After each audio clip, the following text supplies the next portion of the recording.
Welcome to our deep dive into the biomechanics of human skeletal muscle. Today, we'll explore how muscles generate force and how different factors like force velocity, length-tension relationships, and electromechanical delay impact muscle function. Understanding these principles is crucial for anyone interested in movement science, sports performance, or rehabilitation. We'll break down each concept, look at real-world examples, and see how these mechanisms work together to produce the movements we rely on every day.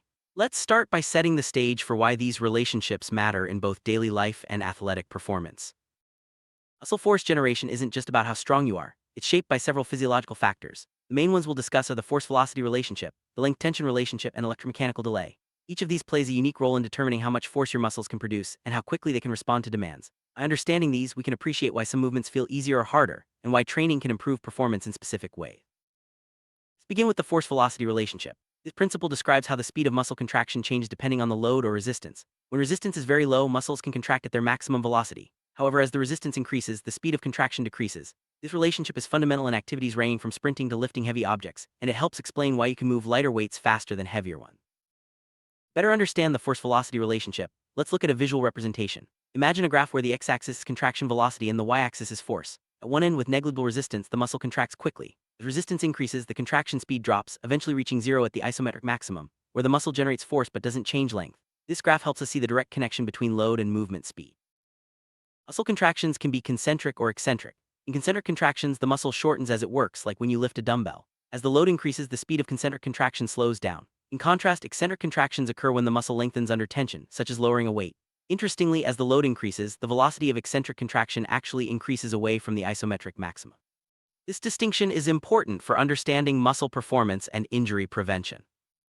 See how the force-velocity relationship plays out in real life. When you try to lift a heavy box, your muscles contract more slowly compared to when you pick up something light. This is because the increased load requires more force, which slows down the contraction. Athletes train to optimize this relationship, balancing strength and speed for their specific sport. Understanding this helps coaches design better training programs. Next, let's talk about the length-tension relationship. This concept explains how the amount of force a muscle can produce depends on its length at the time of contraction. There's an optimal length where the muscle generates the most force. If the muscle is too stretched or too contracted, force production drops. This is especially important in activities that require flexibility and strength, like gymnastics or sprinting. Sarcomere is the basic unit of muscle contraction. The total tension in a stretch muscle is the sum of active tension, generated by muscle fibers, and passive tension provided by tendons and muscle membranes. When the sarcomere is at its optimal length, the overlap between actin and myosin filaments is ideal, allowing for maximum force generation. This balance is key for efficient movement and injury prevention. Graph of the length-tension relationship shows that force production peaks at an intermediate muscle length. If the muscle is too short or too long, the force drops off. This is why stretching before activity is important, but overstretching can reduce performance. The graph helps us visualize why proper warm-up and flexibility training matter for muscle efficiency. Tendons and muscle membranes contribute to passive tension, especially when the muscle is stretched. This passive component helps stabilize joints and store elastic energy, which can be released during movement. Think of it like a rubber band being stretched and then snapping back. This mechanism is vital for explosive movements like jumping or sprinting. Stretch shortening cycle is a fascinating aspect of muscle function. It involves an eccentric contraction where the muscle is actively stretched, followed immediately by a concentric contraction. This cycle allows muscles to store and release elastic energy, boosting force output. It's a key principle behind powerful movements like jumping, sprinting, or throwing. You can see the stretch shortening cycle in action in many sports. For example, when a basketball player bends their knees before jumping, their muscles are stretched eccentrically. As they jump, the muscles contract concentrically, releasing stored energy and increasing jump height. This principle is also used in plyometric training to improve athletic performance. Electromechanical delay refers to the time between when a neural stimulus arrives at the muscle and when the muscle actually develops tension on an external object. This delay is due to the time it takes for electrical signals to trigger chemical processes inside the muscle fibers, leading to contraction. It's a small but important factor in reaction time and movement efficiency.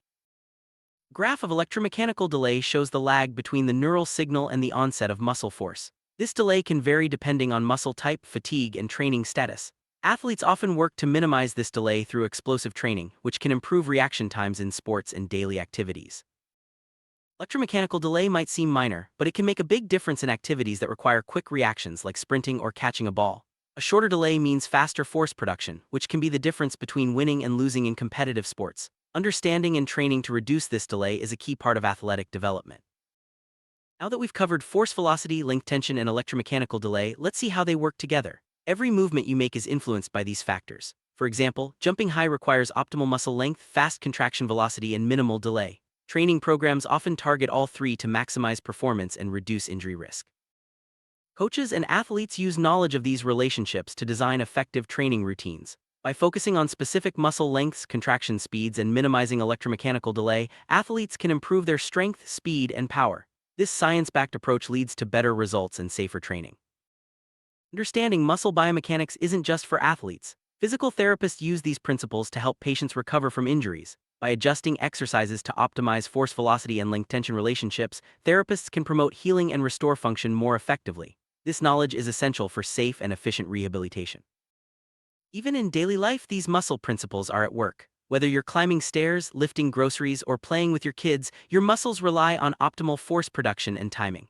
Being aware of how your muscles function can help you move more efficiently and avoid strain or injury. Recap: the force velocity and length tension relationships, along with electromechanical delay, are fundamental to understanding muscle function. These factors determine how much force your muscles can produce, how quickly they can respond, and how efficiently you move. Mastering these concepts is valuable for athletes, coaches, therapists, and anyone interested in human movement. As we continue to learn more about muscle biomechanics, new training and rehabilitation techniques will emerge. Staying informed about these advances can help you optimize your own performance or support others in their fitness and recovery journeys. Thanks for joining us on this exploration of the biomechanics of human skeletal muscle.